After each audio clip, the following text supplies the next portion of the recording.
Hi friends, ನಮ್ಮ ಚಾನೆಲ್ಗೆ ಸ್ವಾಗತ. ಇವತ್ತು ನಾವು ರತನ್ ಟಾಟಾ ಅವರ ಜೀವನ ಚರಿತ್ರೆಯನ್ನು ತಿಳಿದುಕೊಳ್ಳುವ ಮುಂಚೆ ಇನ್ನು ಯಾರು ನಮ್ಮ ಚಾನೆಲ್ ಸಬ್ಸ್ಕ್ರೈಬ್ ಮಾಡಿಲ್ಲ ಬೇಗ ಮಾಡಿ, ವಿಡಿಯೋ ಪೂರ್ತಿ ನೋಡಿ. ರತನ್ ಟಾಟಾ ಅವರು ನೇವಲ್ ಟಾಟಾ ಮತ್ತು ಸೋನು ಟಾಟಾ ದಂಪತಿಗೆ ಡಿಸೆಂಬರ್ 28, 1937 ರಂದು ಜನಿಸಿದರು. ಅವರಿಗೆ ಸಹೋದರ ಜಿಮ್ಮಿ ಮತ್ತು ಮಲ ಸಹೋದರ ನೋಯೆಲ್ ಟಾಟಾ ಇದ್ದಾರೆ. ರತನ್ ಟಾಟಾ ಅವರು 10 ವರ್ಷದವರಾಗಿದ್ದಾಗ ಅವರ ಪೋಷಕರು ಬೇರ್ಪಟ್ಟರು. ಇಬ್ಬರು ಸಹೋದರರನ್ನು ಅವರ ಅಜ್ಜಿ ನವಾಜಬಾಯಿ ಟಾಟಾ ಅವರು ಬೆಳೆಸಿದರು. ಅವರ ಆರಂಭಿಕ ಶಾಲಾ ಶಿಕ್ಷಣವನ್ನು ಮುಂಬೈನಲ್ಲಿ ಕ್ಯಾಂಪಿಯನ್ ಶಾಲೆ ಮತ್ತು ಜಾನ್ ಕಾನನ್ ಶಾಲೆಯಲ್ಲಿ ಮಾಡಲಾಯಿತು.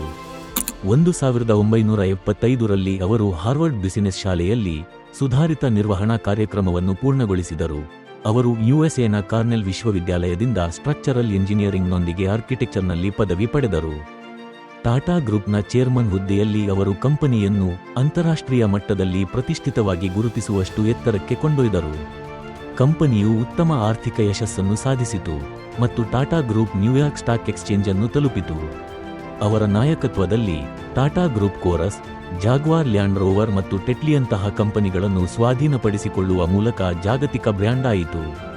ಟಾಟಾ ನ್ಯಾನೋ ಮತ್ತು ಟಾಟಾ ಇಂಡಿಕಾ ಆಟೋಮೊಬೈಲ್ಗಳನ್ನು ಅವರ ನಾಯಕತ್ವದಲ್ಲಿ ಕಲ್ಪಿಸಲಾಯಿತು ಮತ್ತು ನಿರ್ಮಿಸಲಾಯಿತು. ಪ್ರಮುಖ ಲೋಕೋಪಕಾರಿ, ಅವರು ಚಾರಿಟಬಲ್ ಟ್ರಸ್ಟ್ಗಳಲ್ಲಿ ತಮ್ಮ ಷೇರಿನ 65% ಹೂಡಿಕೆ ಮಾಡಿದ್ದಾರೆ. ಭಾರತೀಯರಿಗೆ ಉತ್ತಮ ಗುಣಮಟ್ಟದ ಜೀವನವನ್ನು ನೀಡುವುದು ಮತ್ತು ಮಾನವ ಅಭಿವೃದ್ಧಿಯನ್ನು ಖಚಿತಪಡಿಸುವುದು ಅವರ ಜೀವನದ ಪ್ರಮುಖ ಗುರಿಯಾಗಿದೆ. ಈ ವಿಡಿಯೋ ಇಷ್ಟವಾದರೆ ಲೈಕ್ ಮಾಡಿ, ಶೇರ್ ಮಾಡಿ, ಸಬ್ಸ್ಕ್ರೈಬ್ ಮಾಡಿ. ಧನ್ಯವಾದಗಳು.